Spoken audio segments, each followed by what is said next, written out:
மகளிர் ஒரு விலை மாதவியின் வீட்டுக்கு ஒருத்தன் போறான்.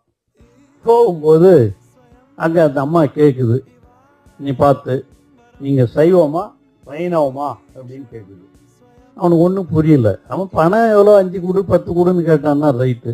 என்னடா இங்க வந்திருக்கிறோம் நாம ஒரு விலை மாத வீட்டுக்கு, நம்மளை சைவமா வைணவமான்னு கேட்குறாங்க அப்படின்னு கேட்டான். அந்த அம்மா சொல்லிச்சான், என்னம்மா ஒன்றும் புரியலையே அப்படின்ட்டான். ஒன்றும் இல்லை, சைவம்னா இப்படி வைணவம்னா இப்படின்னுட்டான். ஒன்றும் புரியல. சைவம்னா இப்படி வைணவம்னா இப்படி. ஒன்றும் புரியல. என்னவா சொல்ற, இதுன்னா அது தெய்வம் இது தானே, அதில் என்ன இருக்கு அப்படின்னா, இல்லை சைவம்னா படுத்துக்கிறது, வைணவம்னா நின்னுங்கிறது. நின்னுங்கன்னா 5 படுத்தா 10. மற்றவங்களும் சரி